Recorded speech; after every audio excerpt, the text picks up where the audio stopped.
হুম আমরা ছিলাম হচ্ছে টেস্ট সামারি পর্যন্ত গেছে।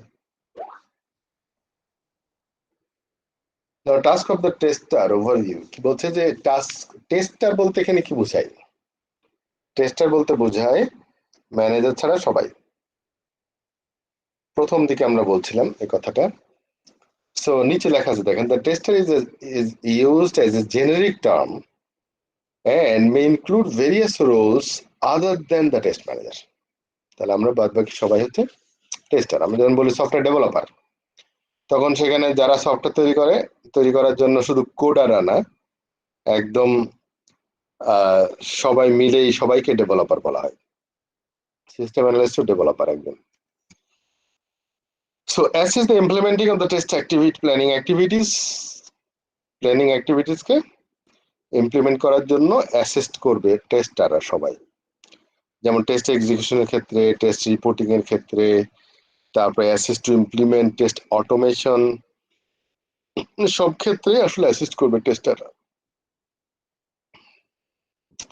Assist in implementing test planning activities কিরকম? যে যখন ইমপ্লিমেন্টেশন হবে, ইমপ্লিমেন্টিং প্ল্যান হবে, তো যেমন review, check test plan review করা বা টেস্ট চেক টেস্ট প্ল্যানটাকে রিভিউ করতে হবে কিসের জন্য? যাতে আমরা টেস্ট প্ল্যানটা ইমপ্লিমেন্ট করতে পারি। Analyse and evaluate the test basis, that is document specification, যারা টেস্ট বেসিস যেটা ছিল, এবং produce test specification and work out and select test cases and test data combinations, formulate expected results and prepare, configure and administer testing environment. তার মানে test analysis end design এর total জিনিসটা এখানে চলে আসছে। সবকিছুকে অ্যাসিস্ট করতে হবে কাকে? প্রজেক্ট ম্যানেজারকে। দেন যদি ম্যানুয়াল টেস্টিং হয়, তাহলে implementing testing at all test levels, execute test case and record results and test in test protocol.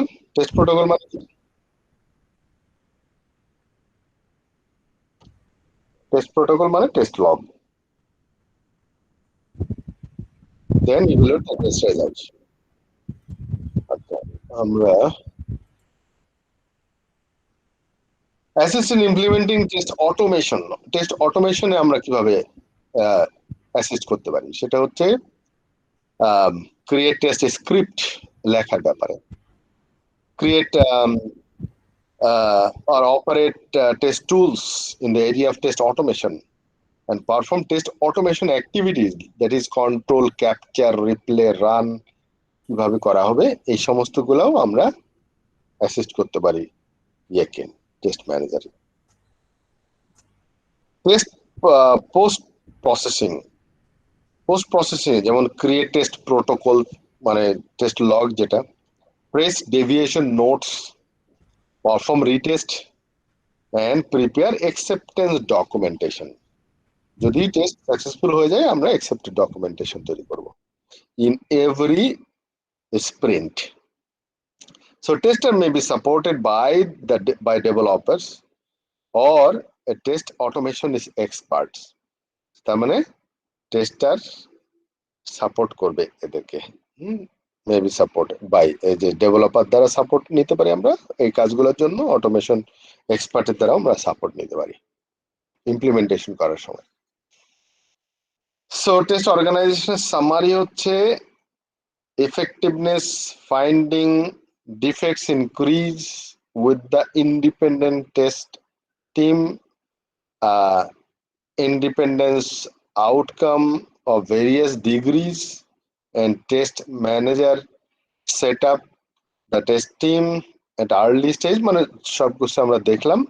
মোটামুটি যদি কোনো কোয়েশ্চেন থাকে অর্গানাইজেশনের উপরে আমরা লাস্ট, কারো যদি কোনো কোয়েশ্চেন থাকে before going to test planning and estimation। আমরা তখন অর্গানাইজেশনে পড়লাম। স্যার অর্গানাইজেশনের যে 2-3 পেজ আগে একটা ইয়া ছিল যে কনফিগ করা, তারপরে ইয়া করা, এগুলো তো মূলত কাজ ওই সিস্টেম অ্যাডমিনিস্ট্রেটরের, তাই না? কনফ্লিক্ট বলতে কি কনফ্লিক্ট? স্যার 3 পেজ আগে একটু যাবেন, তিনটা পেজ আগে।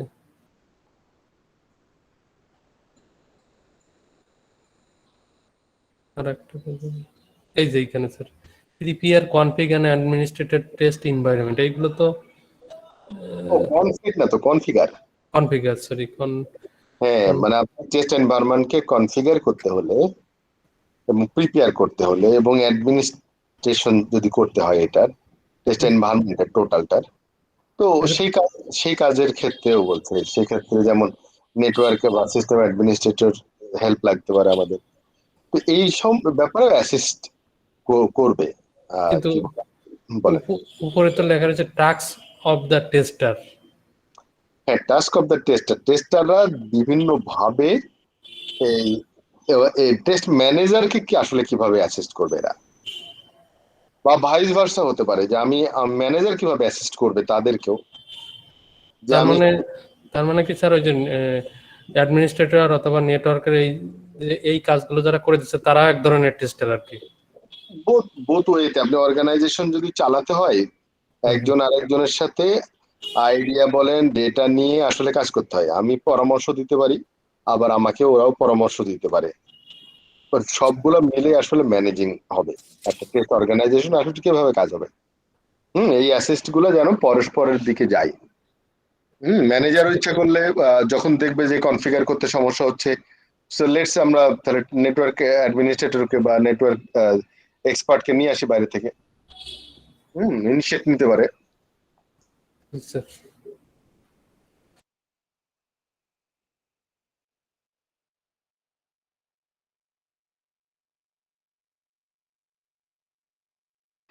Now planning and estimation.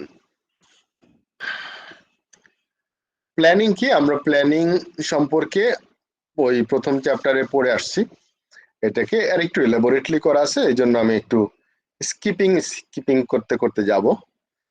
Planning is the same as project plan, test plan আর প্রজেক্ট প্ল্যান একই জিনিস, আর কিছুই না। তো প্ল্যানিং এ আমার মূল যে বিষয়গুলো ছিল সেটা হচ্ছে যে আমরা সবকিছু অ্যাডভান্স, প্ল্যান মানেই তো অ্যাডভান্স আসলে। হ্যাঁ, প্ল্যানিং এস্টিমেশন দুইটা কথাই হচ্ছে ফিউচারের জন্য, কখনোই প্ল্যান বর্তমানের জন্য হয় না, প্ল্যান মানে হচ্ছে ভবিষ্যতের জন্য। আমরা প্ল্যান করতে পারি কিসের উপরে আসলে, আমরা স্কোপ, রিস্ক, রিসোর্স, এগুলা আসলে প্ল্যান করে মানুষ। So for the different task define resource should be allocated, যেমন পার্সোনাল রিসোর্স হতে পারে, বাজেট হতে পারে, টুলস হতে পারে, টেস্ট এনভায়রনমেন্ট, এগুলা আমাকে প্ল্যান করতে হবে। Summarise the test activities as a test plan, হ্যাঁ, and according them with project plan। তার মানে হচ্ছে ওই যে আমি এই যে চাঁদে স্পেস শাটল পাঠানোর মতো বলছিলাম, যে বড় প্ল্যানটা, বড় স্পেসটা হচ্ছে আমাদের প্রজেক্টটা, আর আমি ওখান থেকে চাঁদে নামার জন্য ছোট্ট একটা এটা প্লেনের মতো করে নিয়ে গেছে, আবার ও যেন সে টাইমলি যেন মিশতে পারে এইটার সাথে। তো তার মানে আমার টেস্ট প্ল্যানটা এসে আলাদা কোনো ইন্ডিপেন্ডেন্ট প্রজেক্ট না, ইটস এ পকেট বা ডিপেন্ডেন্ট প্রজেক্ট। হ্যাঁ, ডিপেন্ডেন্ট প্রজেক্ট বলতে অতএব আমি আমার মতো করে চললে হবে না, আমাকে অ্যাডজাস্ট করতে হবে সবসময়। So defining the level of quality that is in depth, কত কত পর্যন্ত আমরা লেভেল পর্যন্ত আমরা টেস্ট করতে চাই, কোন কোন কোন কোন টেস্ট আইটেম গুলাকে কোন লেভেল পর্যন্ত নেওয়া দরকার, এগুলাকে ডিফাইন করা। তারপর test planning is a continuous activity, এটা একবার না, so it needs to B controlled in on an ongoing basis, সবসময় আমাকে এই প্ল্যানটা অ্যাডজাস্ট করতে হবে। Feedback from the test activities might impose adjustment on the test plan in order to deal with changing risk। তাহলে risk change হয়ে যেতে পারে আপনার প্রজেক্ট লাইফ সাইকেলের মধ্যে। হ্যাঁ, আমরা হয়তো যে অ্যাসেসমেন্ট করেছিলাম রিস্কের মধ্যে, ধরলাম যে আমি 50টা রিস্ক অ্যাসেসমেন্ট করা আছে, এর ভিতরে আমরা কিছুদিন পরে দেখলাম যে কিছু রিস্ক নাই হয়ে গেছে, যেটা মনে করছিলাম রিস্ক সেটা রিস্ক না। আবার একটা রিস্ক অ্যাসেসমেন্টে ছিল না, কিন্তু এখন মানে প্রস্ফুটিত হচ্ছে যে এই একটা নতুন একটা রিস্ক আসবে আমাদের। সো রিস্ক অ্যাডজাস্টমেন্ট করতে হয়। So risk adjustment continuous process, এটাও প্ল্যানের সাথে। So test planning is the part of overall quality plan. So plan করার জন্য আমরা একটা টেমপ্লেট দেখব। টেমপ্লেটটা হচ্ছে আসল জিনিস। টেমপ্লেটটা আপনাদের হাতের কাছে থাকলে যে কোনো প্ল্যানের জন্য এই টেমপ্লেটটা ইউজ করাটা best. So according to IEEE কি বলে এখানে যে স্ট্যান্ডার্ড গুলো দেওয়া আছে, যেমন প্রথমে structure and content of the quality plan, এটা হচ্ছে 730 IEEE, and with the further information IEEE 983, এই ডকুমেন্টগুলো স্ট্যান্ডার্ডাইজ কোড এগুলা। সো এগুলাতে যে এলিমেন্টস গুলো দেওয়া আছে ফর কোয়ালিটি প্ল্যান, তার ভিতরে যেমন বলা হচ্ছে একটা প্ল্যানে আসলে কি থাকা উচিত, সেটা থাকবে হচ্ছে প্রজেক্টের অর্গানাইজেশন সম্পর্কে, কেমন হবে অর্গানাইজেশনটা, documents covering the development life cycle, তার মানে প্ল্যানের ভিতরে আমার ডেভেলপমেন্ট লাইফ সাইকেলের উল্লেখ করা থাকতে হবে, standards methods conventions as well mechanism of ensure they are followed. তার মানে আমি কোন স্ট্যান্ডার্ড ফলো করতে চাচ্ছি এই প্রজেক্টের জন্য, কোন মেথড এবং কি কনভেনশন আমি ইউজ করব, সেটাও আমাকে প্ল্যানে থাকা লাগবে। আমি হঠাৎ হঠাৎ করে নতুন নতুন করে আমরা বানিয়ে দেব না। হুম। সো যদি আমার বাংলাদেশে একটা ব্যাড প্র্যাকটিস আছে, আপনি এই মুহূর্তে হঠাৎ করে একটা জিনিস শিখবেন, আপনি প্ল্যান করবেন যে প্রজেক্ট যেটা চলতেছে সেটাতে ইমপ্লিমেন্ট করতে হবে, এটা গরম গরম না, কখনো এই কাজটা করতে যাবেন না। প্রথম কথা হচ্ছে যে আপনি শিখলেন, নেক্সট প্রজেক্টের জন্য প্রিপেয়ার করেন, কারণ আপনি শেখার সাথে সাথে এত আবেগ দরকার নাই। আপনাকে বুঝতে হবে যে এইটার ইমপ্লিমেন্টেশনের ইম্প্যাক্টটা কোথায় কোথায় পড়তে পারে, সেই জিনিসগুলো অ্যানালাইসিস করতে হবে, সেটার জন্য আপনাকে মিটিং করতে হবে, সেটার জন্য আপনাকে সবাইকে বোঝাতে হবে, সবার কাছ থেকে ডেটা নিতে হবে, এডুকেট করতে হবে, মাইন্ডসেট তৈরি করতে হবে, তারপরে আপনি নেক্সট প্রজেক্টের জন্য রেডি করতে হবে। এটা করতে হলে তার ইম্প্যাক্টটা কোথায় কোথায় পড়তে পারে সেগুলো সব অ্যানালাইসিস করে, বা কি অ্যাক্টিভিটি করতে হবে সমস্ত কিছু অ্যানালাইসিস করার পরে খুব তাড়াতাড়ি হলেও নেক্সট নেক্সট প্রজেক্টের জন্য রেডি করতে হবে, নট দিস প্রজেক্ট। হ্যাঁ, এটা মাথায় রাখবেন সব সময়। যারা অত্যন্ত ডাইনামিক লিডার বলে, আসলে আমি ডাইনামিক লিডারের কতগুলো কনসেপ্ট আছে। ডাইনামিক লিডার মানে এই না যে ফ্রিকোয়েন্টলি আপনি স্ট্র্যাটেজি চেঞ্জ করতে থাকবেন, ফ্রিকোয়েন্টলি আপনি প্ল্যান চেঞ্জ করতে থাকবেন, তাহলে পাজল হয়ে যাবে আপনার টিম মেম্বাররা।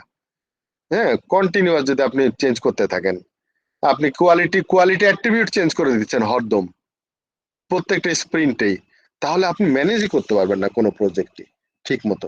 এই জন্য নতুন কিছু ধরেন যে জ্যাক মার কাছ থেকে একটা কনসেপ্ট পাইছেন, আপনাদের ধরেন একজন ম্যানেজার, যে এইভাবে চালানো হয়েছে, যে যে ডেভেলপার বা যে এমপ্লয়ি তার ওয়ার্কিং পিরিয়ডের মধ্যে কাজ শেষ করতে না পারে, সে আসলে কোয়ালিটি এনশিওর করতে পারে না।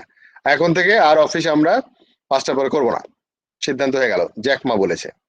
নো, আপনাকে আগে বুঝতে হবে জ্যাকমা কোন এনভায়রনমেন্টের জন্য বলেছিল, আর আপনি কোন এনভায়রনমেন্টে আছেন। তো একটা কনসেপ্ট বা একটা সূত্র বা একটা ফর্মুলা আপনি আপনার এই ক্ষেত্রে অ্যাপ্লিকেবল কিনা সেটা আগে অ্যানালাইসিস করতে হবে, টেস্টেবিলিটি, তারপরে আপনি এটাকে ইম্পোজ করার চেষ্টা করবেন। অবশ্যই আপনি জানেন যে জ্যাকমা যেহেতু বলেছে নিশ্চয়ই ভালো কিছু আছে। তো দেখেন জ্যাকমা ছাড়া আরো অনেক সাকসেসফুল এন্টারপ্রেনার আছে, তারা কি বলেছে, তাদের অ্যাপ্রোচটা কি, সেটাও জেনে অ্যানালাইসিস করে তারপরে আসলে বোঝা উচিত, ইমপ্লিমেন্ট করতে হবে, আদারওয়াইজ স্ট্যান্ডার্ড ঠিক রাখতে পারবেন না। Review and audits during the software development life cycle, review and audit এটা মাস্ট, অ্যান্ড টেস্টিং এটা তো আমাদের কোর কাজ। Error documentation and remedies, error documentation and remedies এটা নিয়ে পরে কথা বলবো আমরা, মনে রাখেন remedy. Test plan is a general static test plan. এটা ওই যে ইউরোপিয়ান লোকগুলা এই সিলেবাস সাধারণত বা এই কন্টেন্ট গুলো তৈরি করেছিল, যার জন্য জার্মান টার্ম ওরা ইউজ করছে। জার্মানদের জন্য আসলে এই ইয়েগুলা ছিল, কন্টেন্ট গুলা। জার্মান বোর্ড থেকে পরীক্ষা দিতে আমরা, এই জন্য জার্মান বোর্ডের কন্টেন্ট গুলা নিয়ে আমি আসলে স্লাইডে নিয়ে আসছিলাম। তো anyway, after defining the role of testing within QA activities, the test process starts with planning phase. Okay. The first step planning is creation the static plan, and then the test plan covers all phases of the testing process. Rules are laid down regarding the test objectives, resource, testing activities, milestones, এগুলো common কথা এগুলা। হ্যাঁ, দ্বিতীয়টা হচ্ছে test static plan is later extended to cover the result from the detailed plan phase. That is পরবর্তী cycle গুলাতে আমার detail plan আসবে। আমরা IEEE যে টেস্ট প্ল্যানের স্ট্রাকচার সেটা দেখি, 16টা পয়েন্ট আছে। এতগুলা পয়েন্ট যদি আপনি দুলান করে লিখতেও থাকেন, দেখবেন যে সুন্দর একটা প্ল্যান হয়ে যাবে। এই জন্য টেমপ্লেট ইম্পর্টেন্ট না, যদি টেমপ্লেট থাকে বা ফ্রেমওয়ার্ক থাকে আমাদের কাজ করতে সুবিধা হয়। একটা প্ল্যানের ইন্ট্রোডাকশন থাকতে হবে, অ্যাজাম্পশনস থাকতে হবে। প্ল্যান মানেই তো আসলে অ্যাজাম্পশন। আইটেম গুলা কি কি থাকতে হবে, টেস্ট আইটেমস গুলা, কি কি টেস্ট করবো আর কি কি করবো না। Simplicity, what is the definition of simplicity, কে বলতে পারবে?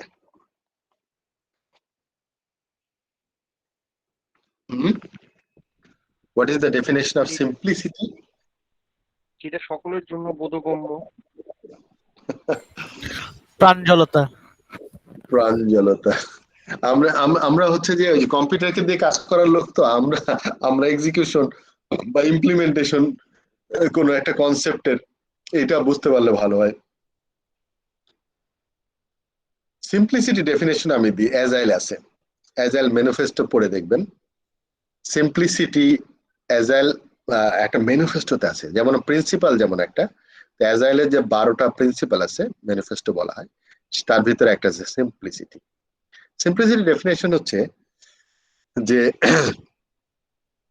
কি বলে, দাঁড়ান টার্মটা তো বলে গেলাম,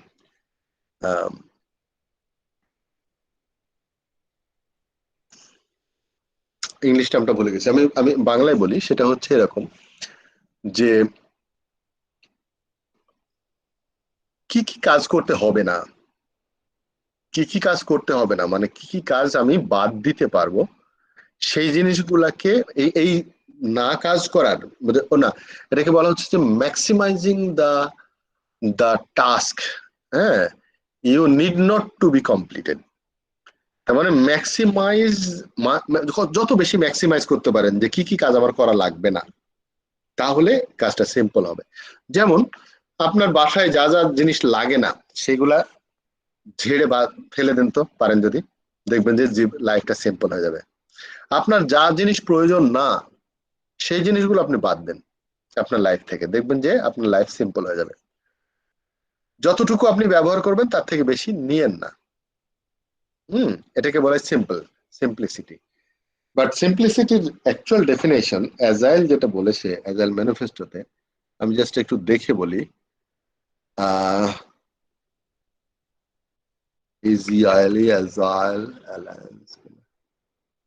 Agile manifesto.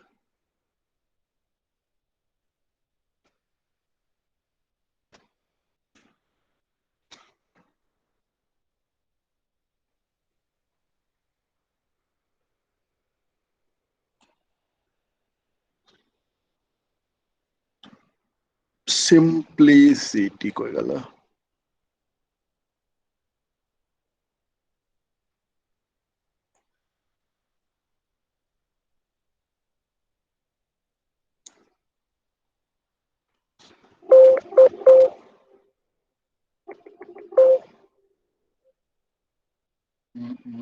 আরে বুঝতে পারছি না কেমন লাগে।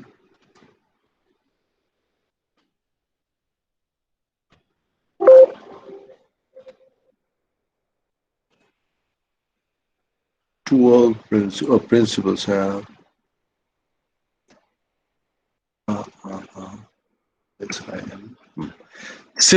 সিম্পলিসিটি হচ্ছে the art of maximising the amount of work not done is essential. আমি আপনাদের কাছে এই ডেফিনেশনটা আমার খুব ভালো লেগেছে এদের। স্যার আপনি যেটা বললেন সেটাই তো মানে হ্যাঁ, ওইটাই আমি বাংলায় বলেছি আসলে। আমি ইংলিশে টার্মটা মানে শুরুটা বুঝতে, আর্ট অফ ম্যাক্সিমাইজেশন, আমি যে চ্যাটিং লিখে দিলাম। সিম্পলিসিটি বলতে the art of maximising the amount of work not done is essential. এটা কিন্তু গুরুত্বপূর্ণ। আপনি একবারে সবকিছু নিয়েন না, আপনি যতটুকু করবেন ততটুকু রাখেন। হ্যাঁ, সেটা তাহলে আপনার লাইফটা সিম্পল হয়ে যাবে। সবকিছু এইটা করব ওইটা করব এটা লাগবে ওটা লাগবে করে একদম পাজল করে ফেলেন লাইফটাকে। So simplicity. আপনি দেখবেন যে একটা ক্লায়েন্ট অনেক কিছু চাই, এরপরে তার সাথে কথা বলতে বলতে দেখবেন যে 80% তার লাগবে না, কিন্তু রিকোয়ারমেন্ট দিয়ে বসে আছে, আসলে 20% হলে তার চলে। হ্যাঁ, আমরা যতটুকু ব্যবহার করি তার থেকে বেশি রাখতে চাই কেন বলেন তো? আমাদের প্যাটার্নটা এরকম ভাবে তৈরি করে রাখছে আল্লাহ তাআলা। আমরা যতটুকু ব্যবহার করি তার থেকে বেশি আমরা নিজের মানে কাছে গচ্ছিত রাখতে চাই কেন বলেন তো? জীবনে যতটুকু দরকার তার থেকে বেশি আমরা আর্ন করার চেষ্টা করি। কেন? এটা হচ্ছে প্রথম যে পয়েন্টটা, একেবারে মানে হার্ড যে রুলস, সেটা হচ্ছে আপনি যে রিজিক যে আল্লাহ বন্টন করে সেটা বিশ্বাস করেন না। এই জন্য আগামীকালকে কি খাবেন, আগামীকাল কি হবে, এটা আপনি খুব টেনশনে আছেন, তাই না? একটা সুন্দর হাদিস আছে, পড়ে বলছি আপনাদের। সেটা হচ্ছে যে আল্লাহর উপর নির্ভর করতে হয় এইরকম, যেমন একটা পাখি করে। একটা পাখি সকালবেলায় বের হয়ে যায় খালি পেটে, সারাদিন সে পেট ভরে খেয়ে এসে সন্ধ্যার সময় ফিরে আসে নিড়ে, রাতে ভালো ঘুমায়, আবার ভোরবেলায় চলে যায়, পরের দিন কি খাবে রাতের একটু চিন্তা করে না। সো আল্লাহ তাআলা যদি একটা পাখির মতো প্রাণীর জন্য যদি রিজিকের ব্যবস্থা করে রাখতে পারে, তাহলে মানুষের মতো আশরাফুল মাখলুকাতের জন্য আল্লাহ রিজিকের ব্যবস্থা করবে না? এটা কিভাবে, কোন লজিকে আমরা মনে করি বলেন তো? যার জন্য আমরা যে কাজটা করি, অনেক সম্পদ আমরা কুক্ষিগত করে রাখার চেষ্টা করি, যার ফলে এই কুক্ষিগত সম্পদের কারণে কিছু লোক না খেয়ে থাকে। কিন্তু যদি আমি ছেড়ে দিতাম, আমার দরকার নাই, তাহলে দেখবেন যে অনেক খাবার মানুষ মানে হবে, অনেক অনেক অনেক রিসোর্স থাকবে, দেখবেন যে দান করার মতো। So it's a define of simplicity of your life. আমি একটা ইয়ে দেখছিলাম, একটা মহিলার জুতা প্রেমী আর কি। মহিলাটা, সে জুতা কিনতে কিনতে অবস্থা করছে, সে কোনো জুতা ফেলতে পারে না তার বাসা থেকে, পুরানো হয়ে গেছে, জুতা ফেলে না। মানে এটা এটা একটা ম্যানিয়া, আমি বলবো এটা একটা মানসিক রোগ। হ্যাঁ, এটা ন্যাশনাল জিওগ্রাফিতে দেখছিলাম আমি। সে বাসার ভিতরে জুতা রাখতে রাখতে রাখতে রাখতে সমস্ত আলমারি, টেবিল, বইয়ের তাক সবে জুতা ভরা, খাটও জুতা ভরে গেছে। সে নিচে ওই যে দরজা দিয়ে ঢুকে যে পাপোশের কাছে ঘুমায়, তার বিছানাতে জায়গা হয় না। তো ওরকম আমরা আসলে লাইফটাকে সিম্পল যদি না করতে পারেন, আপনি সব ক্ষেত্রেই আপনি দেখবেন পাজল হতে থাকবেন। এই জন্য নিয়েন না এত কিছু। তো প্রজেক্টের ক্ষেত্রে আপনি যদি বের করতে পারেন যে the task we don't need to perform, that is the simple. হ্যাঁ, সিম্পল। সো টেস্ট আইটেম গুলো সিলেক্ট করার ব্যাপারে আপনাকে খুবই এই টার্মটা মেনটেন করতে হবে যে আপনার কোন কাজগুলো করা লাগবে না। Reject them, reject. ক্লিন করেন, টেবিল বাদ দেন, টেবিলে ডেস্কটপ খালি করেন, আপনি যেটা আপনি করবেন সেটা নিয়ে আসেন। এইটা অন্যদিকে দেখেন, ডিস্টরশন হবে না, আপনার মনোযোগ যাবে না। ফিচার্স টু বি টেস্টেড, এই যে features not to be tested, দেখেন প্ল্যানের ভিতরে বলে দিল সেম অ্যাজাইলের ওই ম্যানিফেস্টোটা, principle. Features not to be tested আপনাকে বলে দিচ্ছি। আপনি এত চিন্তা করছেন কেন? আপনি আগে ডিফাইন করেন যে কোনগুলা করতে হবে না। না করার লিস্ট বাড়ান, দেখবেন সহজ হয়ে গেছে কাজ। দেন অ্যাপ্রোচ অর স্ট্র্যাটেজি যাই বলেন এটাকে, ওটা যে আপনি কোন অ্যাপ্রোচে কাজ করবেন, কোন কোন প্রজেক্ট, কোন আইটেমটা, কোন অ্যাপ্রোচে, কোন লেভেল। পাস ফেল ক্রাইটেরিয়া এটা তো থাকবেই। সাসপেনশন রিজাম্পশন ক্রাইটেরিয়া, কোন কোন সময় আপনি টেস্টিং সাসপেনশন করবেন, কোন সময় আবার রিজিউম করবেন। যেমন টেস্ট অ্যাবর্শন করবেন কোন সময়, সেটাও আমাকে ডিফাইন করতে হবে। এক্সিট ক্রাইটেরিয়া, টেস্ট ডেলিভারেবলস, এটা তো সব প্ল্যানেই থাকে যে আপনি কি কি দেবেন কখন, স্প্রিন্ট প্ল্যান বা ডাইনামিক প্ল্যানেও আপনারা দিতে থাকেন। তারপর টেস্টিং টাস্ক, ওটা তো নর্মাল কাজ।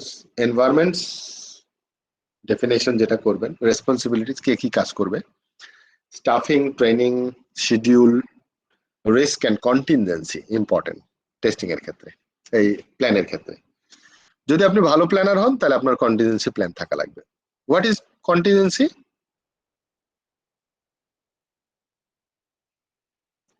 কন্টিনজেন্সি মানে if anything goes wrong your, আপনার যে প্ল্যানটা সেই প্ল্যানে সবসময় জীবন চলবে এরকম না। হ্যাঁ, প্ল্যান যদি কোনো কারণে যদি ফেল করে বা কোনো কারণে যদি প্ল্যান দিয়ে যাওয়া যাচ্ছে না, do you have any other alternative course of action? আপনি কি অন্য কোনো বিকল্প প্ল্যান আছে? এই জন্য দেখবেন plan A, plan B, plan C এরকম করে অনেকে। হ্যাঁ, সো কন্টিনজেন্সি প্ল্যান বলে।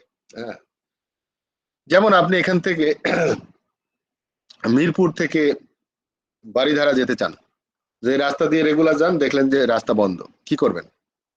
ফিরে চলে আসবেন আর ম্যানেজারকে বলবেন আমার রাস্তা বন্ধ, আমি যেতে পারছি না। তো বলবো যে আর কোনো রাস্তা নাই না যাওয়ার, this is contingency. Then approves, মানে হচ্ছে আপনি যা করছেন এই অ্যাপ্রুভালের বিষয়টা থাকা লাগবে প্ল্যানে। কে অ্যাপ্রুভ করবে, হ্যাঁ, কে কি কোন পার্টটা কার কতটুকু অ্যাপ্রুভাল ক্ষমতা, এই সমস্ত গুলা ডিফাইন করা থাকবে। সো খুব ভালো একটা প্রজেক্ট প্ল্যান যদি আপনি করতে চান এই টেমপ্লেটটা ইউজ করতে পারেন। একটু একটা জিনিস যদি বলতে চাই, রিস্ক এন্ড কন্টিনজেন্সির কনসেপ্টটা আসলে এটা যদি সহজভাবে এটা হইতে পারে না যে রিস্ক যেটা আমি প্রেডিক্ট করছি ডিউরিং টেস্ট প্ল্যান, সেটার যে কারেক্টিভ অ্যাপ্রোচ অথবা অ্যাকশন পয়েন্ট যেগুলো আমি ডিফাইন করতে পারি সেটাই তো। তাই আসলে কন্টিনজেন্সি প্ল্যানটা এর জন্যই তো করে, না হলে তো আমি একটা প্ল্যানেই চলতাম। জি জি। হ্যাঁ, কন্টিনজেন্সি শব্দটা আসছে রিস্ক থেকে, যে যখন আমি মনে করছি এই দিকে যদি না হয় একটা রিস্ক থেকে যেতে পারে। ধরেন আমরা প্ল্যান করলাম যে চলেন আমরা করোনা ভালো হলে আমরা সেন্ট মার্টিন ট্যুর করব। তো সেন্ট মার্টিনে আমার যে প্ল্যান ছিল এইভাবে করব। আপনি গিয়ে দেখলেন আপনার কন্টিনজেন্সি প্ল্যান নাই, আপনি চিটাগাং গিয়ে দেখলেন যে না আর যাওয়া যাচ্ছে না, জি ট্রেন বন্ধ, আয় কি সমস্যা, অথবা ধরেন বাস বন্ধ বা কিছু একটা হয়েছে, গিয়ে দেখবেন যে ওই ইয়েতে বন্ধ, কি বলে আপনার যে শিপ যায় যেটা, সে সে ইয়ে থেকে কি বলে জায়গাটার নাম কি, টেকনাফ থেকে দেখবেন যেটা বন্ধ, কি করবেন আপনি? Do have any plan, any other plan?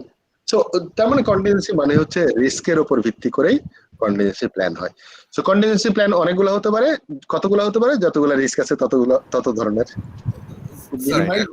Backup plan R consistency প্ল্যানের ভিতর পার্থক্য সেম ব্যাকআপ প্ল্যান মানে সেম একই, ওটাকে অনেকে ব্যাকআপ বিভিন্ন নামে ডাকে, তবে সুন্দর নাম হচ্ছে কন্টিনজেন্সি।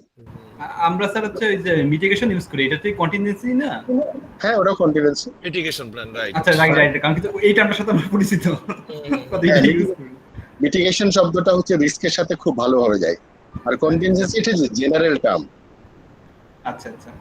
হ্যাঁ, সব ক্ষেত্রে যে কোনো জায়গায় কন্টিনজেন্সি বলা হয়, আর্মিরাও বলে কন্টিনজেন্সি, দেখবেন বিজনেস ওনাররাও কন্টিনজেন্সি বলে, জেনেরিক টার্ম এটা। হ্যাঁ, মানে আমরা আমাদের প্রজেক্টে ওই মিটিগেশন টার্মটা অনেক ইউজ করি আর কি, risk and mitigation.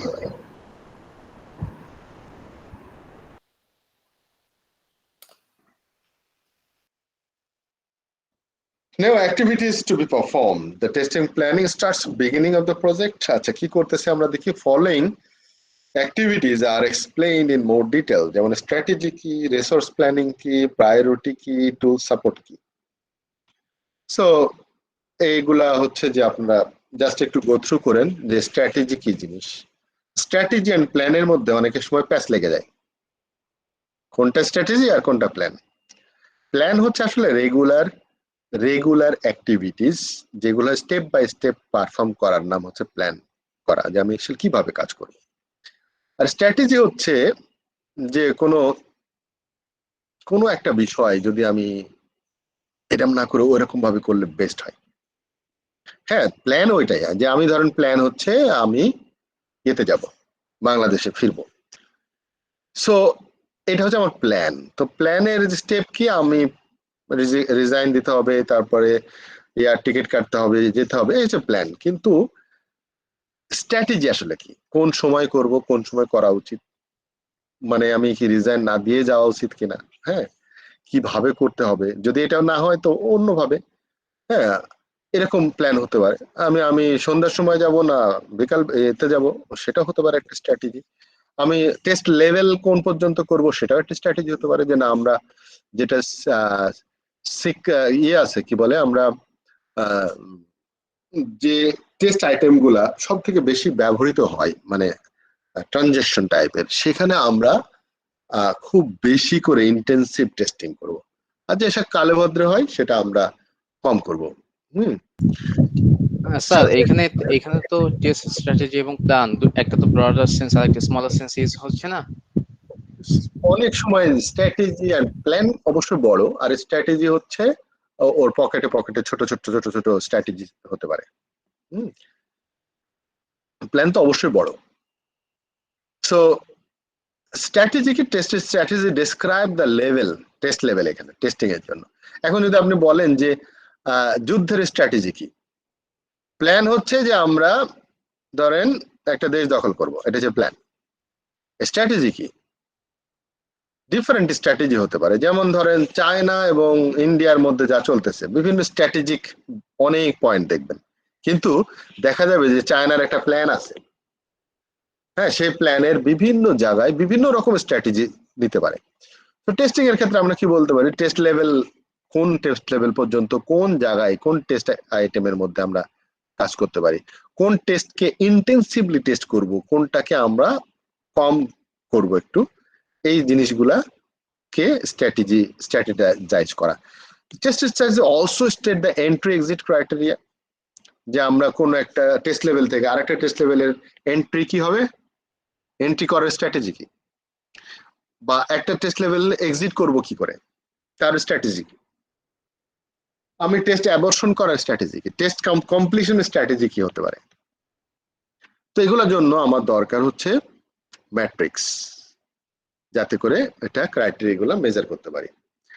Because the testing a system in full is not feasible. পুরাপুরি টেস্ট করা সম্ভব না।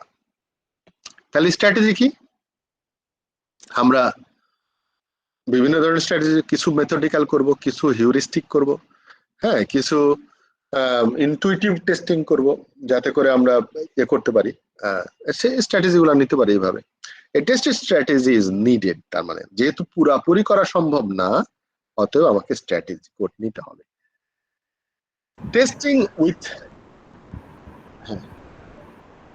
লোকের কিছু বলবেন? আচ্ছা, আমি কেবল মিউটটা ওপেন করছি। স্যার আচ্ছা, আমি জাস্ট বলতে চাচ্ছিলাম যে হচ্ছে আপনার যেমন হচ্ছে আমরা যে টেস্ট প্ল্যানিংটা তো হচ্ছে টেস্ট ম্যানেজার ডিফাইন করতেছে বা সে প্রিপেয়ার করতেছে, স্ট্র্যাটেজির জন্য কি হচ্ছে এটা টেস্ট ম্যানেজার কাজ করবে নাকি এখানে অন্য কোনো ডিফাইন করতে হবে? তো অবশ্যই টেস্ট ম্যানেজার ছাড়া আপনি স্ট্র্যাটেজি সেট করবেন কি করে? আচ্ছা আপনি ঠিক আছে, এটা একটু হ্যাঁ, প্ল্যানের সাথে অ্যাডজাস্ট করে তো স্ট্র্যাটেজি সেট করতে হবে। স্যার একটু একটা জিনিস জানতে চাই, সেটা হচ্ছে টেস্ট প্ল্যান মানে হচ্ছে হোয়াট, আর test strategy why, whose, when, মানে এই ধরনের যখন জিনিসগুলো করতে হবে আর কি, এটা কি হতে পারে? হ্যাঁ, টেস্ট প্ল্যান হচ্ছে হোয়াট এবং ওয়ে আউট, হ্যাঁ, প্রসেস। আর টেস্ট স্ট্র্যাটেজি হচ্ছে যেখানে ডিটেল কিভাবে করব, কখন করব, কি ওয়েতে করব, কি ওয়েতে করব, কোন করলে ভালো হয়, কোনটায় কস্ট এফেক্টিভ হয়, কোনটায় আমার দ্রুত হবে, হ্যাঁ, এই সবগুলো স্ট্র্যাটেজি। যেমন আমি executive testing is not possible, তাই না? যদি এক্সিকিউটিভ টেস্টিং পসিবল হতো তাহলে আমরা স্ট্র্যাটেজি করতাম না, যা আছে একদম ডাইরেক্ট করতে থাকতাম সব, কিন্তু পসিবল। আমার টেস্ট কেস ডিজাইন কেন আমি চেঞ্জ করব? টেস্ট কেস ডিজাইন আমরা বলছিলাম যে কি বলে পেস্টিসাইড প্যারাডক্স। তো পেস্টিসাইড প্যারাডক্স যদি হয় তাহলে মানে স্ট্র্যাটেজি করতে হবে। ও আচ্ছা, তার মানে আমাকে এরকম চেঞ্জ করা লাগবে। জি, নইলে ইস্যু বেরোবে না। না, হ্যাঁ স্যার এটা কি আরেকভাবে কি বলা যায় স্ট্র্যাটেজি ব্যাপারটা, যে সাপোজ আমাদের একটা প্রজেক্ট আসলো, ঠিক আছে, তো হুম। প্রজেক্টে আমরা প্ল্যান করার আগে আমরা স্ট্র্যাটেজি ফিক্স করব যে প্রজেক্টটা আমরা অটোমেশনে করব না ম্যানুয়ালি করব। হ্যাঁ, এটাও স্ট্র্যাটেজি হতে পারে। তারপর আমরা হলো ডিপে গেলাম, এরপর আমরা অটোমেশন নিয়ে যদি অটোমেশনে যাই তো অটোমেশন নিয়ে প্ল্যান করলাম, আর হলো কিতে ম্যানুয়াল নিলে ম্যানুয়াল নিয়ে প্ল্যান করলাম। তার মানে প্ল্যানের উপরে আসলে স্ট্র্যাটেজিটা আগে আসতেছে। না না না, নট নেসেসারি যে আগে পরে ব্যাপার আছে। আসলে এই জন্যই প্যাচটা লাগে অনেকে, প্ল্যান আগে না স্ট্র্যাটেজি আগে, মুরগি আগে না ডিম আগে। এইটা একটা অবান্তর একটা প্রশ্ন না, মুরগি আগে না ডিম আগে? হ্যাঁ কোনোদিন ডিম আগে হওয়ার কথা বলেন? আল্লাহ তাআলা জোড়ায় জোড়ায় প্রাণী সৃষ্টি করছে, পরে ডিম পারছে। তো এনিওয়ে, প্ল্যান করার সময় আমরা স্ট্র্যাটেজি সেট করতে পারি। প্ল্যানিং এর স্ট্র্যাটেজি সেটা এমন হতে পারে যে আমরা ম্যানুয়াল করব না স্ট্র্যাটেজি করব, সেটা তো আমার প্ল্যানের জন্যই করা। আমরা প্ল্যান করার সময় আমরা প্রথমেই স্ট্র্যাটেজি থেকেই শুরু করতে পারি। কিরকম? যে টেস্ট অ্যাপ্রোচটাও আমি প্ল্যানিং এর সময় থেকেই স্টার্ট করতে পারি। আসলে স্ট্র্যাটেজি মানে আপনার হোল লাইফে সবসময় স্ট্র্যাটেজি ইউজ করতে হবে আপনাকে। প্ল্যান হয়তো আপনি স্ট্র্যাটেজির মতো এত ডাইনামিক না। প্ল্যান হচ্ছে আপনাকে, হয়তো আপনি একটা প্ল্যান করছেন 10 বছরের, হ্যাঁ, কিন্তু রাস্তায় চলার সময় বিভিন্ন ধরনের স্ট্র্যাটেজি করতে পারেন। আপনি দেখলেন যে আরে একটা রিক্সাওয়ালার কাছ থেকে দারুণ একটা জিনিস শিখলাম, তো ও আচ্ছা, তাহলে এইটা আমি আমার টেস্টিং এর জন্য ব্যবহার করব। That can be a strategy. যেমন দেখবেন যে রিক্সাওয়ালারা ওই টাকা লুঙ্গিতে গুজে রাখে না, এখানে একটা স্ট্র্যাটেজি আছে। আপনাকে গুজে রাখলে আপনি হয়তো এরম করে রাখবেন, কিন্তু রিক্সাওয়ালারা ভিতরে টাকাটা নিয়ে এরম করে রাখে, মানে হচ্ছে টান দিলেও পড়বে না। আর আপনি এমন ভাবে রাখবেন, লুঙ্গি টান দিলে কিন্তু টাকাটা রোল আউট হয়ে যাবে। সো রিক্সাওয়ালার কাছ থেকে আমার স্ট্র্যাটেজি শেখার ব্যাপার আছে। Can be strategy. আপনি দেখবেন যে এই যে লার্নিং স্ট্র্যাটেজি আমি বলছি, যে টিচিং স্ট্র্যাটেজি, আমি আমার বাচ্চাকে কিভাবে শেখাতে পারলাম। I analyse the psychological impact, যে একটা কিভাবে শেখে মানুষ, এই যে কিভাবে শেখে, এই শেখার প্রসেসটাও তো দেখেন, এই প্রসেসটা স্ট্র্যাটেজি আকারে চলে আসলো ডাটা সায়েন্সে। মেশিন লার্নিং, মেশিনকে লার্ন করানোর জন্য হিউম্যান লার্নিং প্রসেস ইউজ করা হচ্ছে। That can be strategy. Now, because of the test is not possible, fully testing করা suitable না, test strategies needed. Testing with all possible test data combination, internal states, and the time constraints is particularly impossible. সম্ভব না। That is exhaustive testing. Risk assessments help to focus testing activities on those areas which bear the highest risk of failure. তার মানে দেখেন, আপনি যদি strategy তখনই আপনি set করতে পারেন যখন আপনার কাছে অ্যাডুকেট ইনফরমেশন আছে, আদারওয়াইজ আপনি স্ট্র্যাটেজি থাকবে না আপনার। তার মানে দেখেন, যত বিশ্বের যত বড় বড় দেশগুলা যারা অনেক উন্নত হচ্ছে, এদের মূল কারণ হচ্ছে দে গট ডেটা। তাদের কাছে ডাটা আছে। দেখেন, আমরা এখন গুগলকে ডাটা দিয়ে যাচ্ছি, বিভিন্ন জনের কাছে ডাটা দিয়ে যাচ্ছি। ডাটাটাই হচ্ছে স্ট্র্যাটেজির মূল জায়গা। আমরা যখন এই কম্পিউটার সিস্টেম এত কিছু আসে নাই, তখন কিন্তু দেখবেন যে আমাদের দেশের এনজিওরা ডাটা কালেকশন করত।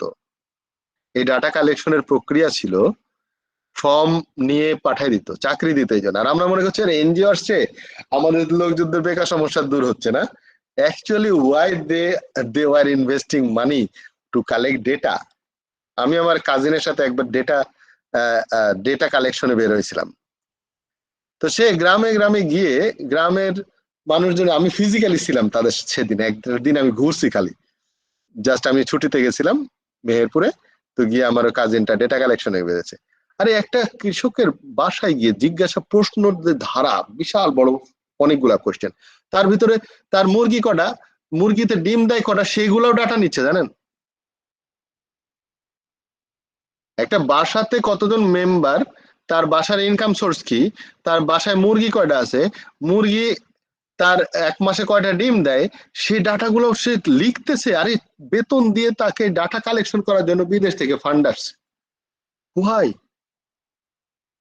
Because if you have data, then you can make more strategic decision.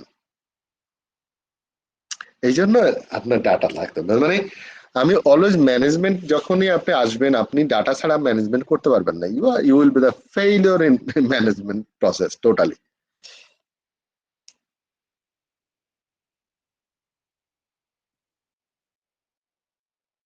Okay, activities to be performed resource planning এর ক্ষেত্রে, এটা মনে হয় না পড়লেও হবে, তাই না? The main goal to resource planning is to estimate effort and team members, including their time requirements, tools, supports, activities, etc. কি কি রিসোর্স আপনার লাগবে, হিউম্যান রিসোর্স থেকে শুরু করে যত ধরনের রিসোর্স আছে, হার্ডওয়্যার, সফটওয়্যার, টুলস, বিভিন্ন ধরনের, হ্যাঁ, এগুলো সবই রিসোর্স আপনার যদি লাগে, তার জন্য এস্টিমেশন করতে হবে। So estimation becomes a part of the dynamic testing always. The test plan also has the detailed timetable.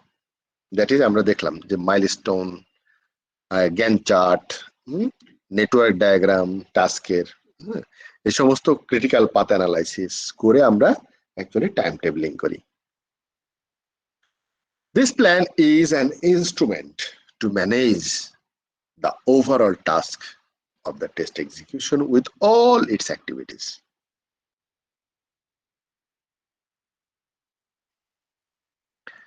Now exit criteria. Exit criteria আমরা এর আগেও দেখেছি, বাট এক্সিট ক্রাইটেরিয়া এখন আমরা বোঝার চেষ্টা করব যে এক্সিট ক্রাইটেরিয়া আসলে কিভাবে ডিফাইন করতে হবে, which includes the end of a testing phase. The exit is not only the complete test activities. Exit can be within the test project. Multiple exit criteria হতে পারে, যেমন আমি ইউনিট কি বলে কম্পোনেন্ট টেস্ট থেকে integration টেস্টে যে যাব, তাহলে আমরা কম্পোনেন্ট টেস্টের এক্সিট ক্রাইটেরিয়া কি, আর যে ইন্টিগ্রেশন টেস্টিং এ ঢুকবো তার এন্ট্রি ক্রাইটেরিয়া কি। সো আমাদের ক্রাইটেরিয়া গুলো যদি জানি আমরা, তাহলে এক্সিট আমরা করতে পারবো, আবার ভিতরে ঢুকতে গেলেও এন্ট্রি ক্রাইটেরিয়া আমরা করতে পারবো। যেমন আমরা লুপ শিখেছিলাম, ওয়াইল লুপ মানে এন্ট্রি ক্রাইটেরিয়া, আর ডু হোয়াইল লুপ মানে এক্সিট ক্রাইটেরিয়া, তাই না? সো দুই লুপ দিয়ে কিন্তু এক্সিট ক্রাইটেরিয়া ডিফাইন করা যায়। এক্সাম্পল দিয়েছে দেখেন একটা, যে এটার জন্য ম্যাট্রিক্স দরকার। কি matrix? Code coverage matrix. X% of program code have been executed. যদি আমি বলি এক্সিট ক্রাইটেরিয়া, হ্যাঁ 90% এক্সিকিউশন হয়ে গেলে আমরা এক্সিট করব, অসুবিধা নাই, 100% হতে হবে না। যদি আমি এক্সিট ক্রাইটেরিয়া সেট করি, X% of all functions, all menus, specific selections have been covered. আমি একটা ডিফাইন করলাম যে 90% হলেই আমরা এক্সিট করব, নেক্সট লেভেলে যাব। So risk coverage test a case of predefined risk class, that is যেমন হাই রিস্ক লেভেল, হ্যাঁ, have all been executed successfully যদি হয়, তাহলে আমরা এক্সিট বলবো। যে আমার সমস্ত হাই রিস্কের যে এরিয়াগুলো ছিল অ্যাসেসমেন্ট লিস্ট থেকে, সেগুলো যদি কভার হয়ে যায়, দেন আমরা এক্সিট করব, আর দরকার নাই টেস্ট করা। স্যার আমার এখানে একটা কোশ্চেন আছে। আপনি যেটা বললেন যে 90% কভার হলে আমরা এক্সিট করব, কিন্তু ওটা অবশ্য পরে আবার বলছেন যে হাই রিস্ক, তাহলে তো আমাদের কোনটার প্রায়োরিটি বেশি এটা আগে থেকে আমাদের ডিফাইন থাকতে হবে, যে কোন ফাংশনালিটি। আমি দেখে 10% বাদ দিলাম, ওই 10% এর মধ্যে একটা সিকিউরিটি হোল পড়ে গেছে। প্রথম স্ট্র্যাটেজি কি ছিল আমাদের? Priority of the test cases, না? কেন করছিলাম? তার মানে আমার প্রায়োরিটি ছাড়া, প্রায়োরিটির অনেকগুলা কারণ থাকবে। মূল কারণ হচ্ছে একটা, প্রথম কারণ হচ্ছে রিস্ক। রিস্ক হচ্ছে আমাদের প্রথম কারণ। দ্বিতীয় কারণ হতে পারে টাইম। যেমন যদি আমি একটা মিডিয়া প্লেয়ার বানাই আমার প্রজেক্ট, সেখানে 90 to 95% যদি এরর না থাকে তাহলে আমরা ছেড়ে দেবো, কারণ এটা তো আর টাকা পয়সার ব্যাপার না, এটা মুভি দেখার সময় হয়তো কিছু স্ক্র্যাচ আসতে পারে ছোটখাটো, তো ওইটা আপনার খুব বেশি রিস্ক না। কিন্তু রিস্কের ক্ষেত্রে যদি আমার ফাইন্যান্সিয়াল ট্রানজাকশন হয়, ও বেশি রিস্ক। যদি হিউম্যান বডি নিয়ে কোনো টুলস এর কি বলে কোনো হার্ডওয়্যারের সফটওয়্যার হয়, বেশি রিস্ক। হ্যাঁ, এয়ারলাইন্স এর কোনো কন্ট্রোলার হয়, গাড়ির কন্ট্রোলার, বেশি রিস্ক। ওগুলা রিস্ক ছাড় দেওয়া যাবে না। কিন্তু যদি এমন হয় যে আমি একটা সোশ্যাল মিডিয়া বানাইছি, তো সে সোশ্যাল মিডিয়াটা যত তাড়াতাড়ি মার্কেটে আনতে পারবো তত আমার তাড়াতাড়ি আসে, তার মানে আমার টাইম ফ্যাক্টরটা হচ্ছে এখানে রিস্কের থেকেও বড় ফ্যাক্টর। আমি যদি তাড়াতাড়ি না আসতে পারি, তাহলে যেমন G+ ফ্লপ। কিসের জন্য G+ কি ফেসবুকের থেকে খারাপ জিনিস না, কিন্তু মার্কেটে আসছে ফেসবুক আগে, এই জন্য G+ মার খেয়ে গেছে। কিন্তু চিন্তা করে দেখেন, যারা জিমেল ইউজ করে তারা যেমন গুগল মিট ইউজ করছে, গুগল ডক্স ইউজ করছে, মোটামুটি একটা স্যুট ইউজ করে ফেলতেছে। কিন্তু ইভেন মাইক্রোসফট অফিস ইউজ করা দরকার না আপনি গুগলে যদি ইয়ে হন, তাহলে সেই ক্ষেত্রে G+টা কেন মার খাইলো? G+টা ফ্লপ কেন? ফিচারের দিক থেকে কোনো কমতি নাই, কিন্তু একটা আইডেন্টিটির ব্যাপার আছে। কি ব্যাপার? ফেসবুকের অ্যাকাউন্টে আমার অনেক মানুষের সাথে পরিচয়, 5,000 লোক হচ্ছে আমার ফ্রেন্ড। এই 5,000 লোকের টিম আমার ওভারনাইট হয় নাই। সো আমি G+ গেলে আমি পাবো না তাদেরকে, অথবা আমি G+ যাব না, যত ভালো সফটওয়্যার হন না কেন। সো এই জন্য যে ওই শুরুতে আসাটা, তাড়াতাড়ি নিয়ে আসা যদি আমার প্রজেক্টের স্ট্র্যাটেজি হয়, তাহলে আমি রিস্কের থেকে ওইটাকে আমি বেশি ধরবো, যে ঠিক আছে মোস্ট সিরিয়াস ডিফেক্ট গুলো যদি ফিক্স হয়ে যায়, আর 80% হলেও রিলিজ দিয়ে দাও, এত কভারেজ দরকার নাই।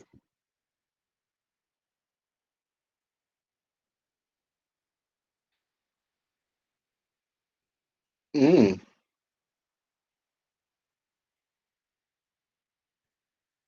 activities to perform in the test: planning, managing time, priorities test, tools, select tools and document। এগুলা আপনাকে প্ল্যানিং এর সময় মাথায় রাখতে হবে, এছাড়া হবে না। এই যে ক্রিটিক্যাল পাথ সম্পর্কে বলছে এখানে, আমার মনে হয় এগুলা আলোচনা না করলেও হবে।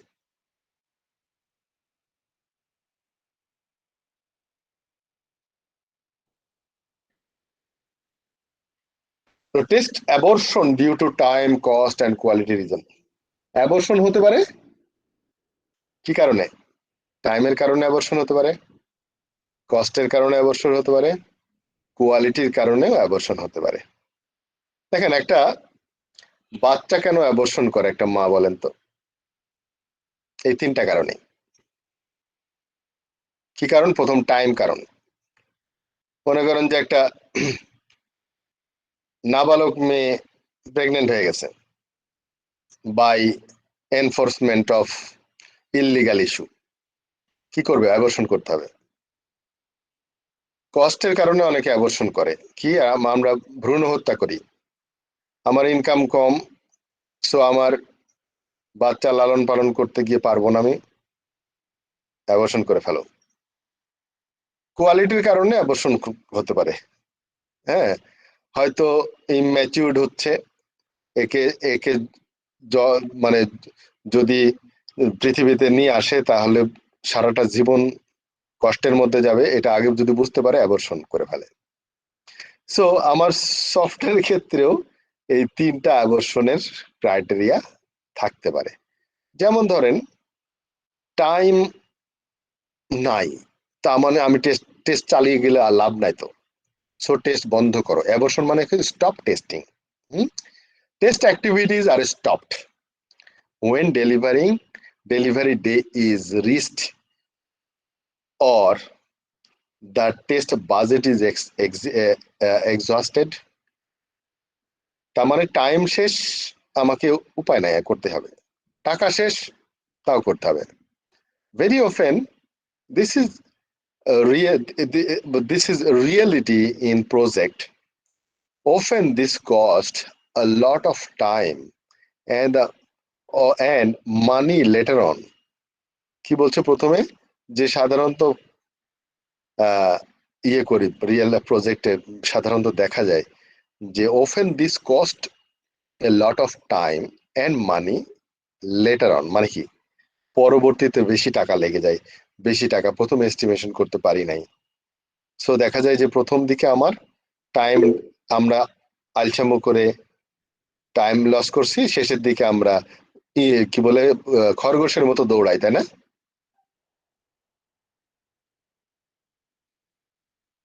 সো খরগোশের মতো যারা দৌড়ায় তাদের অ্যাবর্শন হওয়ার সম্ভাবনা বেশি। সো ইভেন টাকা প্রথম দিকে আমরা বেশি খরচ করে ফেলেছি, শেষের দিকে টাইট হয়ে গেছে আমার। So if minimum quality is not met, quality ইস্যুর ক্ষেত্রে মিনিমাম কোয়ালিটি যদি না থাকে, টেস্ট অ্যাবর্শন করে ফেলা ভালো। Better start letter after correction of the school. Testing এখন করব না, এত বেশি ডিফেক্ট আসতেছে, তার মানে কোয়ালিটি নাই, এই ঘোড়ার ডিম টেস্ট করে লাভটা কি? সো টেস্ট করবো না, অ্যাভয়েড করে দেবো। টু মেনি ক্রিটিক্যাল এরর্স যদি পাওয়া যায়। ডিজাইন ফল্ট টেস্ট করে কি করবেন আপনি? যদি আপনি দেখেন যে ডিজাইনে ফল্ট আছে, তো এখন আপনি বসে বসে টেস্ট করার দরকার আছে? ওই যে আমরা ডিসিশন টেবিল যেমন পড়ছিলাম, একটা যদি কন্ডিশন ফলস হলে বাদ বাকি যদি না চলে, ডিপেন্ডেন্ট কন্ডিশন গুলো আর টেস্ট করার দরকার আছে? আমার দরকারই নেই। এরর ফাইন্ডিং রেটের উপর ভিত্তি করে আমরা অ্যাবর্শন করতে পারি। Number of new errors discover per hour falls below the predefined value. মানে আমি 1 ঘন্টা টেস্ট করে একটা বা 3 ঘন্টা টেস্ট করার পরে একটা ডিফেক্ট ধরা পড়ছে, তো বেহুদা আমি টেস্ট করতে যাবো কেন? বেটার রিলিজ দ্য, মানে টেস্ট মোটামুটি কোয়ালিটি হয়ে গেছে, এত টেস্ট করার দরকার নাই। তো কাস্টমারকে দিয়ে দাও, কাস্টমার বাদ বাকি টেস্ট করতে করে ডিফেক্ট রিপোর্ট পাঠাবে।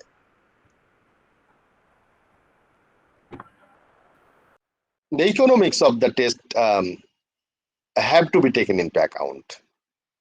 টাকা পয়সার ব্যাপার, সবকিছুতেই ইকোনমিক ভাবে প্ল্যান না করলে বিজনেস দাঁড় করাতে পারবেন না। So beyond certain errors discovers rate, it might be a better option to release the software application to the production and concentrate only on fixing failure reported by the customer, যেটা আমি বললাম।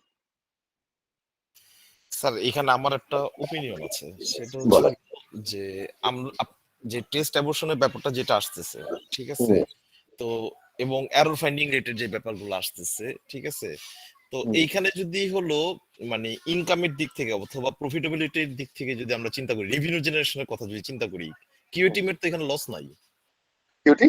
QA টিমের তো এখানে loss নাই। না না না, লস কেন থাকবে? কিউএ টিমের তো এখানে যদি আপনার প্রজেক্ট যেটা হলো আপনার হলো প্ল্যান করা হয়েছে, সেখানে হলো প্রজেক্ট টিম একটা ডিউরেশন দিচ্ছে, এখন সেই ডিউরেশন অনুযায়ী তারা ডেভেলপমেন্ট প্রসেসটা ঠিকমতো কমপ্লিট করতে পারতেছে না এবং ডিলে হইতেছে। কিউএ টিম বারবার চেক করতেছে, দেখতেছে না এখনো এরর। প্রজেক্ট টিম সেটা হচ্ছে আপনার মানে হচ্ছে হলো এফোর্ট মানে করেই যাচ্ছে। প্রজেক্ট টিমের এটা মাথা ব্যথা যে তারা এফোর্ট করেই যাচ্ছে, তারা ডেভেলপমেন্ট খরচ বাড়তেছে, সাথে কিউএ টিমও খরচ বাড়তেছে। কিউএ টিমের তো এখানে তো আসলে মানে যদি রেভিনিউ জেনারেশনের কথা চিন্তা করি, তাহলে তো এখানে তো লস নাই তো কোনো। না না, লস নাই, কারণ এই ডিসিশনটা তো আপনি করতে পারেন, অ্যাবর্শন করার ডিসিশনটা আপনার কাছ থেকে আসতে পারে। হ্যাঁ, আপনি বললেন যদি প্রজেক্ট টিম অ্যাকসেপ্ট করে।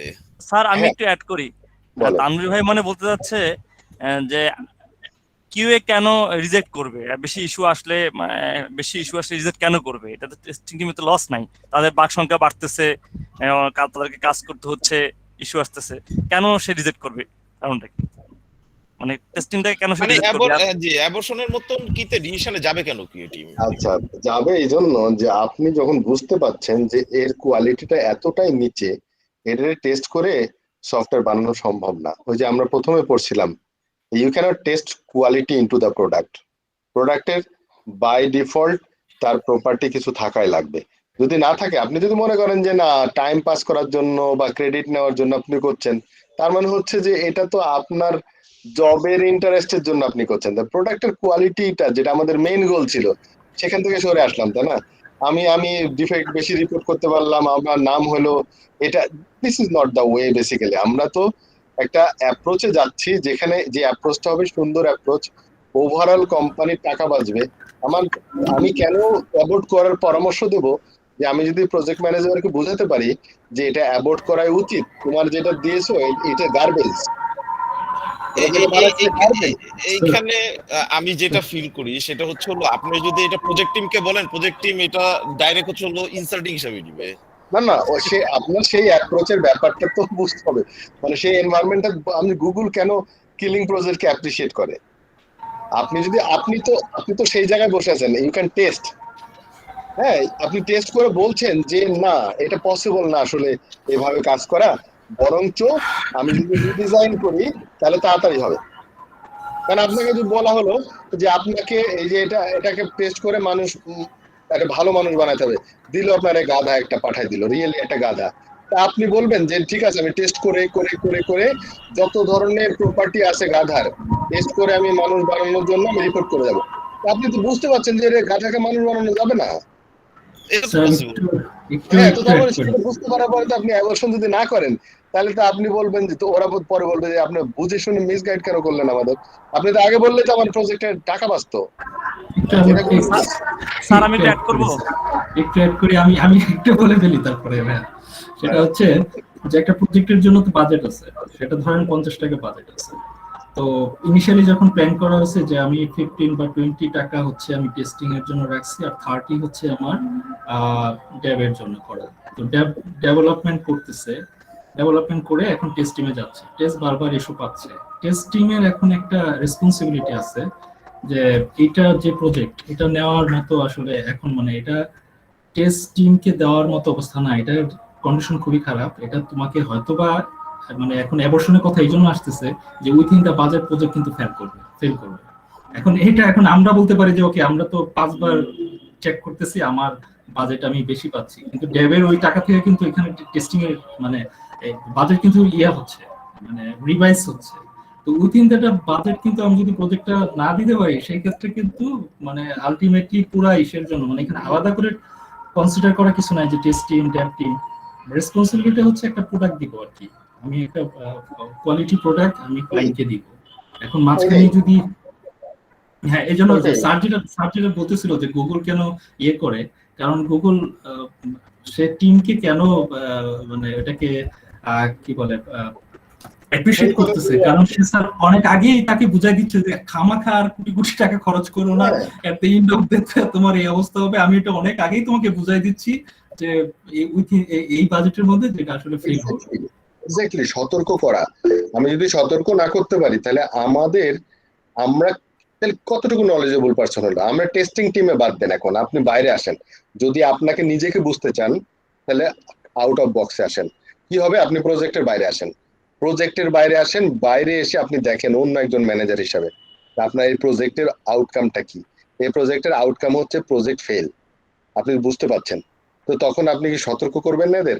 এরপর আপনি আরো বাইরে আসেন, বিজিআইটির বাইরে আসেন, কিন্তু আপনি ডাটা পাইছেন যে এইভাবে এই প্রজেক্টটা ফেল করবে, তার মানে বিজিআইটি লস করবে। আপনি মানে বুঝছেন যে কোন জায়গায় যাচ্ছে, আস্তে আস্তে কোম্পানি লুজার হচ্ছে। কিন্তু আপনি যদি আগেই সতর্ক করে দিতেন তাহলে আমি কারেক্টিভ অ্যাকশনে যেতে পারতাম, আমি কন্টিনজেন্সি প্ল্যানে যেতে পারতাম যে ও আচ্ছা দিস এই রাস্তায় আমার গেলে আসলে লস হয়ে যাবে, হবে না, দ্যাট ইজ ইম্পসিবল। এটা হচ্ছে যে রিডিজাইন করে আপনি নিয়ে আসেন, তাড়াতাড়ি হবে, আমাদের বাজেটের মধ্যে শেষ করা যাবে ইনশাল্লাহ। কিন্তু যদি এইভাবে দিতে থাকেন সারা জীবনে শেষ হবে না।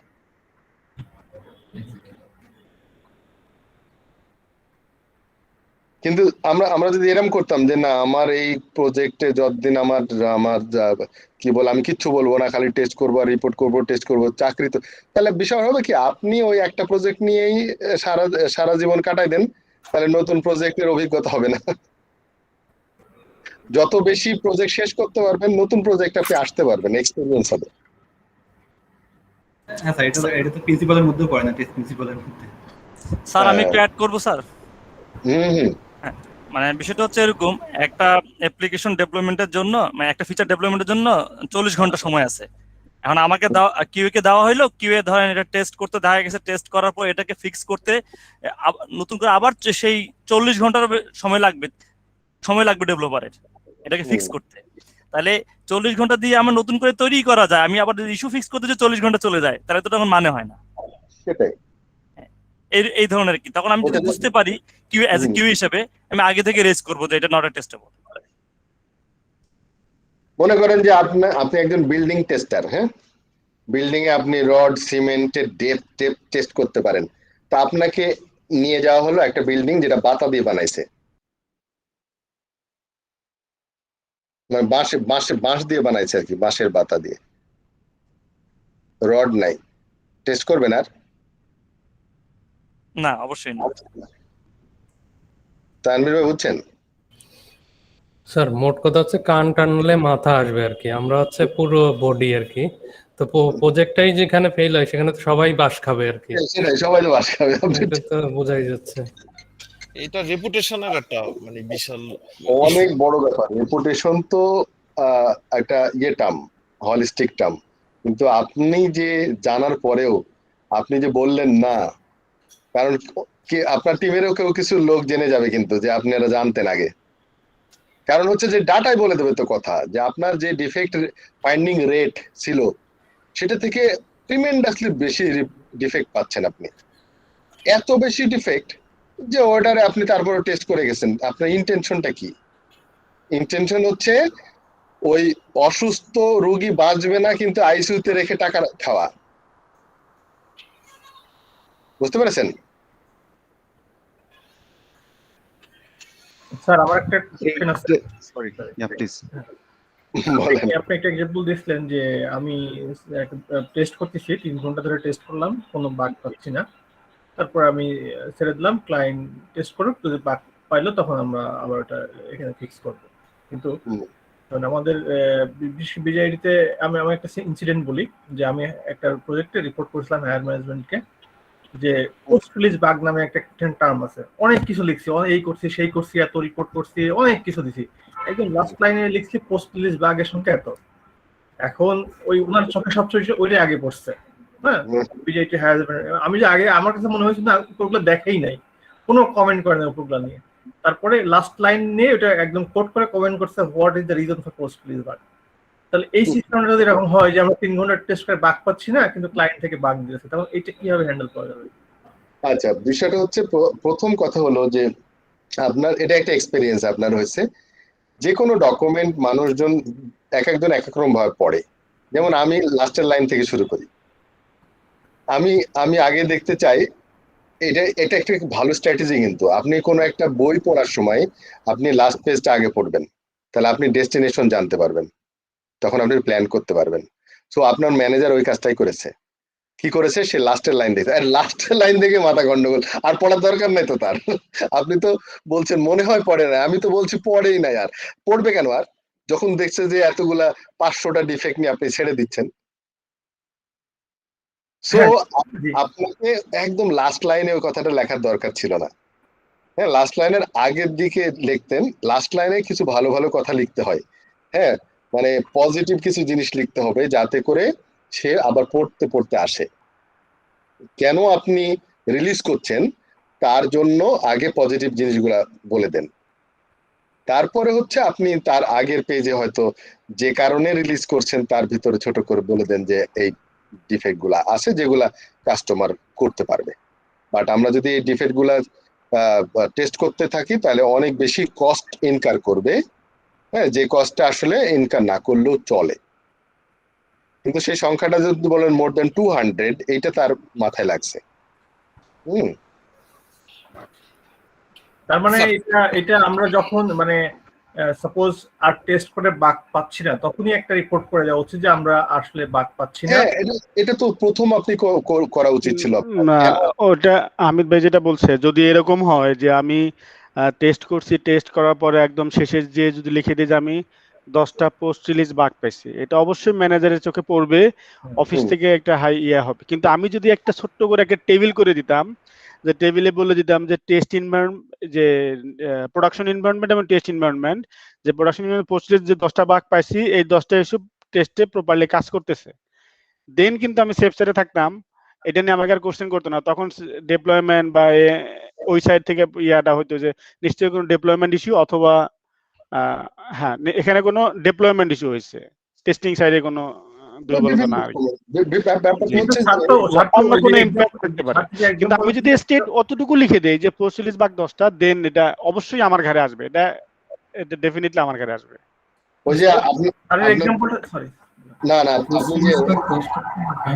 যে আপনাদের যে ডিফেক্ট কি বলে ব্যাড নিউজ কনভে করার জন্য যে পদ্ধতি শিখাইছিলাম ওইটা ইউজ করেন নাই, আপনি একদম তেতো জিনিসটা উলঙ্গ করে দিয়ে দিছেন।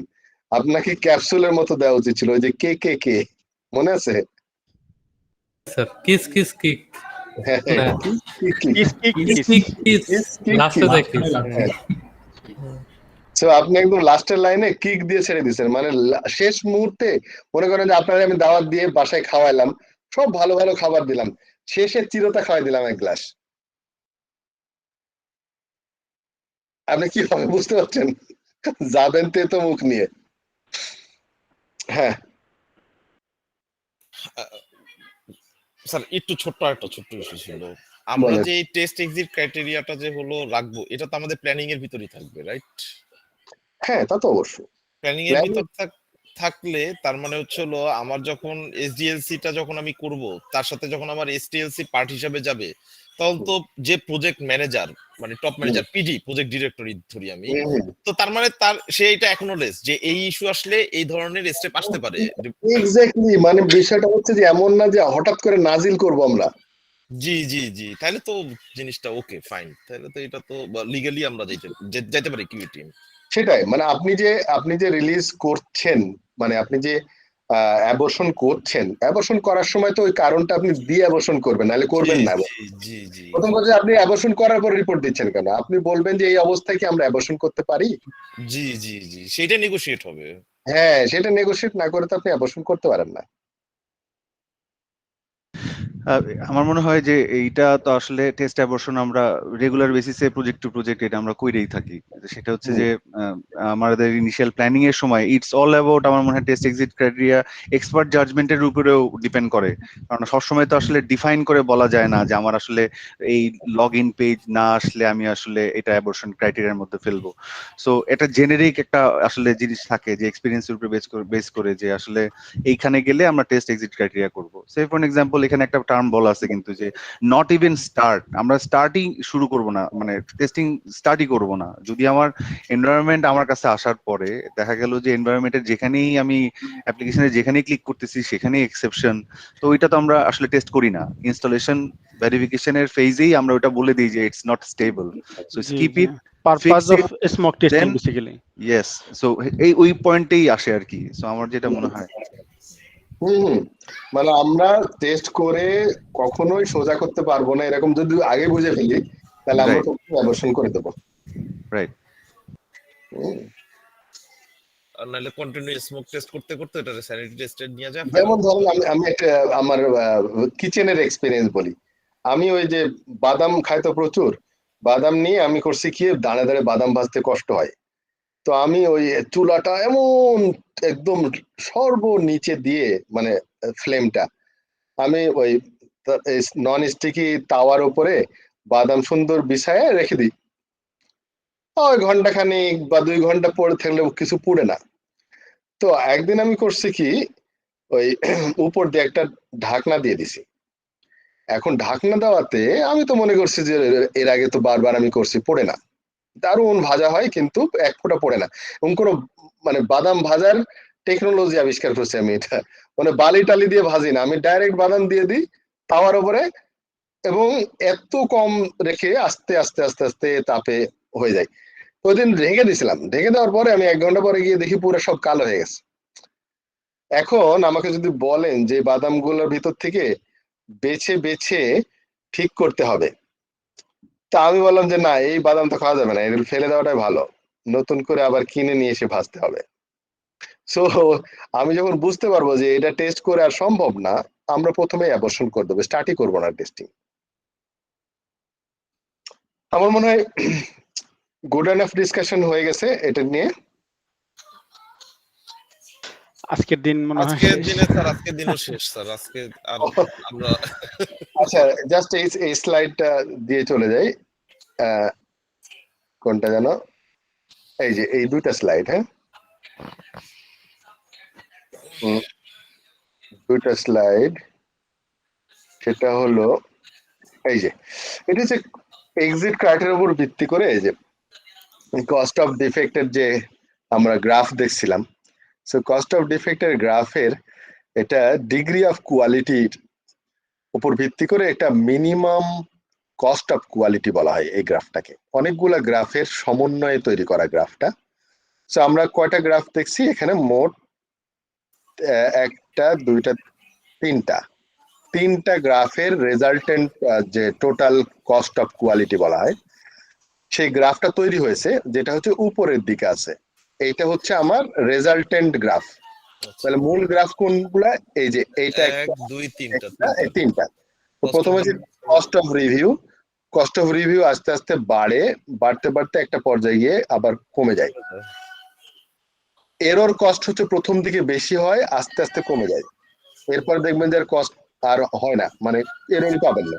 এরর প্রিভেনশন কস্ট হাই হইতে থাকে শেষের দিকে। আর এরর প্রিভেনশন কস্ট যত টেস্ট করবেন তত হাই হবে, পাবেন না খুঁজে, কিন্তু প্রিভেনশন কস্টটা বেড়ে যাবে। ইউজার এক্সপেক্টেন্সে যে একবারে হাই হয়ে যায় সবচেয়ে বেশি। হ্যাঁ, প্রথম দিকে প্রিভেনশন কস্টটা কম থাকে, কিন্তু পরের দিকে দেখবেন যে বেড়ে যায়। কারণ কি, ধরেন 97% এরর প্রিভেনশন আপনি খুব কম পয়সায়, কম টাকায় করতে পারেন, কম এফোর্টেও করতে পারেন, কিন্তু পরবর্তী যে লাস্টের অংশটুকু যদি প্রিভেনশন করতে চান তাহলে অনেক বেশি কষ্ট লাগবে। ফর এক্সাম্পল, আমি সহজে অনেক কাজ করতে পারি, কিন্তু একদম এক্সট্রিম পর্যায়ে যাওয়ার পর দেখবেন যে আর পারতেছি না, ওইটার কষ্ট অনেক বেশি। তো এই টোটাল তিনটার কস্টের যে রেজাল্টেন্ট কস্ট, সেটা টোটাল কস্ট অফ কোয়ালিটি বলা হয়। সেটা হচ্ছে এই যে এরকম। তা আমরা সবসময় চিন্তা করব যে একদম বটম লেভেলে যেখানে আছে সেটা হচ্ছে মিনিমাম কস্ট অফ কোয়ালিটি। তো এটাকে আইডেন্টিফাই করে আমাকে এই বরাবর, যদি আমি এই দাগটা একটু সরে গেছে, আসলে এখানে হওয়া উচিত, এই বরাবর যদি দাগটা নিতে পারি তাহলে মোটামুটি সব কস্টের একটা এস্টিমেশন পেয়ে যাব আমরা। যে আমরা কস্ট অফ রিভিউ কত রাখা উচিত, এই পরিমাণ। ইন্টারসেকশনটা একটু বাইরে যাবে স্যার, তাই না? হ্যাঁ, একটু বামে যাবে। এখানে গেলে আপনি দেখবেন যে এই সোজা হয়তো আসবে। ওই যেখানে ওই কিসের আপনার এরর প্রিভেনশন আর এরর কস্ট, এই দুইটা যেখানে ইন্টারসেক্ট করছে মনে হয়। হ্যাঁ, এখানে বা এই পাশ দিয়ে ধরেন যাবে একটু, মানে এটা ডিপেন্ড করে আসলে ডাটার উপরে। আপনাদের ওখানকার ডাটাগুলা থাকলে আস্তে আস্তে এরকম জিনিস বানানো যায়। সো এখন থেকে ডাটা কালেক্ট করার চেষ্টা করেন পারলে, প্র্যাকটিক্যালি করা দরকার। হ্যাঁ। তো অনেক কাজ, টেস্টিং খুব ছোটখাটো কাজ না। সো ইকোনমিক অফ টেস্টিং, এই স্লাইডটা পড়ে আমরা শেষ করবো, যে an increasing degree of quality। আচ্ছা, ওইটারই একটা গল্পটা বলেছে, এটার করা দরকার নাই, ওই গ্রাফটা যা বলেছে এটা তাই পড়ে নিন এটা। Okay, thank you very much for today. Sir, thank you. Thank you sir. Thank you sir. Have a nice weekend. আল্লাহ হাফেজ। আল্লাহ হাফেজ। আল্লাহ হাফেজ স্যার, আসসালামু আলাইকুম। আর্জেন্টিনার ব্রাজিলের খেলা। থ্যাংক ইউ স্যার, আসসালামু আলাইকুম। কবে খেলা? আল্লাহ হাফেজ। আর্জেন্টিনা যাতে জিতা যায় এবারে। কালকে? জি স্যার। ফাইনাল? ফাইনাল ব্রাজিলের সাথে স্যার। কালকে কয়টায়? ভোর 6টায় স্যার। ভোর 6টায়। স্যার রেকর্ড বন্ধ করে দিন। হলুদিয়া আখিদের সাথে খেলা স্যার। ভোর 6টা মানে হচ্ছে না, আমি তো আবার ব্রাজিলের সাপোর্টার।